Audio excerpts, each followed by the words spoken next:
네, 안녕하십니까. 고생들이 너무나 많으십니다. 예, 피로 파괴에 대해서 이제 말씀을 좀 드리고 이번 시간이 세 번째 시간인데요. 피로 파괴는 지난번 한두 달 전에 영상에서도 한 번씩 이렇게 중요 부분을 말씀드렸지만 이렇게 좀 체계적으로 다시 정리해서 말씀을 드리고자 이렇게 다시 한번 시작을 했습니다. 그래서 약간 중복되는 것도 있겠습니다만은 지식이라는 게 약간 반복을 해야지 자기 지식이 되니까요. 여기 보시면 이게 그 어디 끝나면 제가 그 야후 재팬을 검색하다 보니까요. 가와사키 중공업이라고 그 일본 쪽에 홈페이지 들어갔더니 금속 필요가 관련된 대사고라 해가지고 가와사키 중공업에서 이렇게 정리한 자료가 있었습니다. 이걸 이제 번역해서 제가 이렇게 만들어 봤는데요. 이렇게 얘기하고 있습니다. 금속 필요가 관련된 대사고다. 1980년대, 이거 아마 뉴스에서 보신 분들 계실 텐데, 북해 유전에서요. 영국이죠, 영국. 북해 쪽에.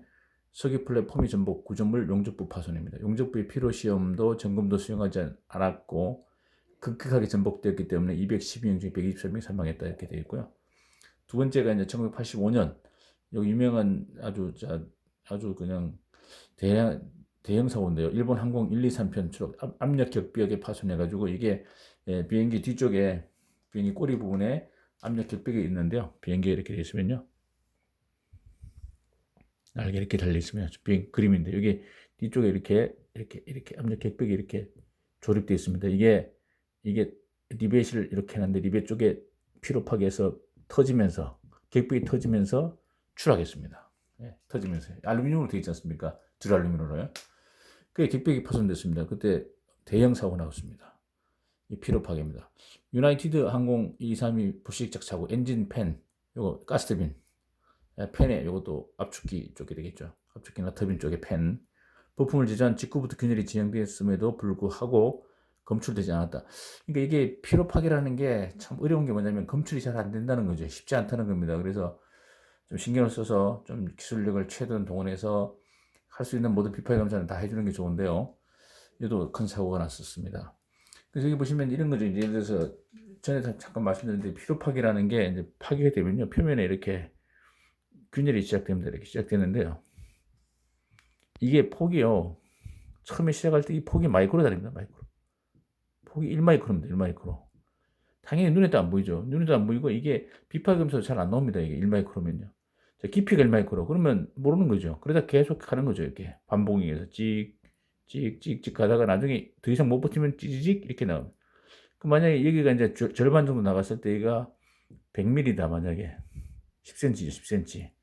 이렇게 되면 뭔가 여기 이제 잘 안 보이죠? 100mm다 만약에 깊이가 100mm 정도 균일이 됐다 그러면 PT 체크 있잖아요. PT 체크라든가 MT라든가 UT라든가 이렇게 확인이 되겠지만 1마이크로 정도 가가지고는 발견이 안 되는 거지 않습니까? 그래 놓치고 있다가 나중에 계속 반복에 의해서 반복이죠. 반복 왔다 갔다 하면서 크랙 발생되는 그런 문제가 좀 있다. 그래서 좀 신경을 많이 써야 되고요. 최대한에 다해서 비파 검사를 해서 표면에 시작되니까 표면에 대한 균열 철저하게 좀 해야 되고요.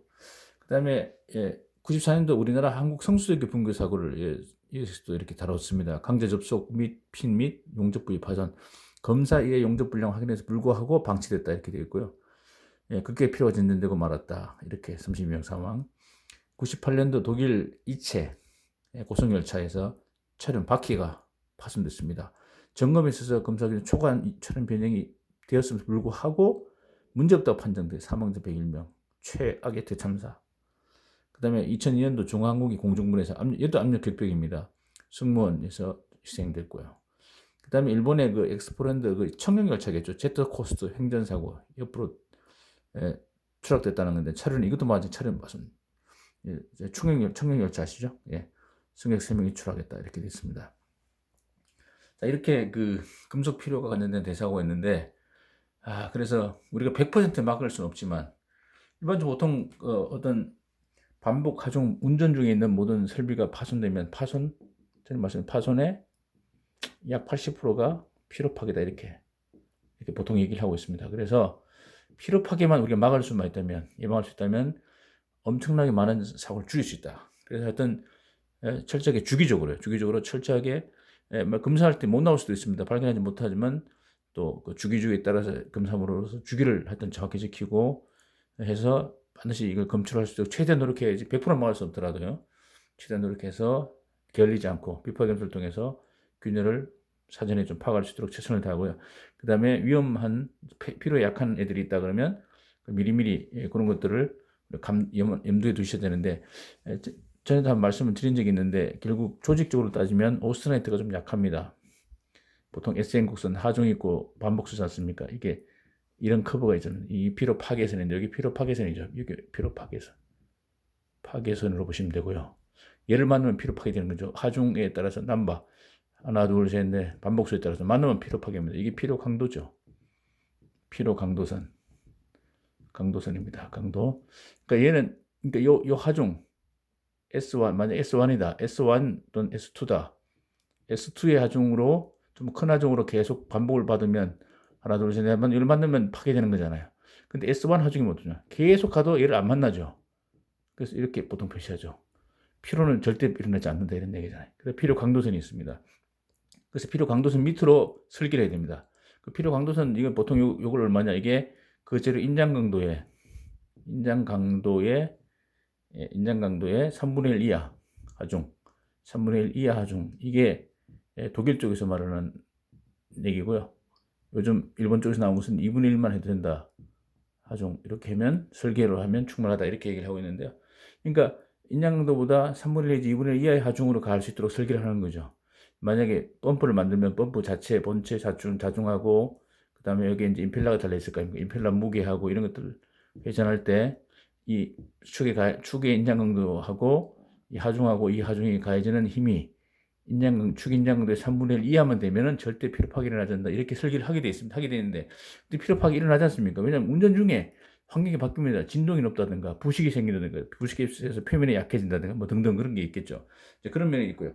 하나 더 좀 조심해야 될 게 뭐냐면 이게 피로 강도선이 있는데 이건 페라이트계는 다 있는데 오스트나이트계는 피로 강도선이 없다 이렇게 되어 있습니다. 이게 오스트나이트입니다. 이게 니은자가 페라이트계고요. 인자는 페라이트계, 페펄 뭐 페라이트 그룹이면 뜻이고 요 빨간색 강도선이 없는 게 오스트나이트다. 얘는 오스트나이트입니다. 오스트나이트 조직. 그래서 오스트나이트 조직은 언젠가는 만나게 되어 있다는 거죠. 반복 피로 강도선이 없다 보니까. 그래서 오스트나이트 조직 쓰고 있는 설비에 대해서는 항상 좀 신경을 쓰시고요. 주의를 해야 된다. 그러면서 현장에 가장 많이 쓰는 서서 304라든가 316 같은 거 많이 쓰고 있지 않습니까? 오스트나이트 있지 않습니까? 오스트나이트 3종 세트 있었죠? 304. 그 다음에 인코넬 쪽.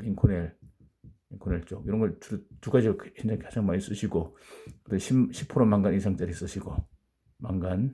이 세 가지가 1, 2, 3이 오스트나이트 3종 세트인데요. 인코넬은 30니켈 이상이죠. 전에 말씀드린 30니켈 이상. 이렇게 세 가지. 이 세 가지는 피로 강도가 없다는 거. 그래서 이걸 좀 감안하셔가지고 좀 현장에서 참고로 업무를 하시는 게 좋을 것 같습니다. 네, 감사합니다.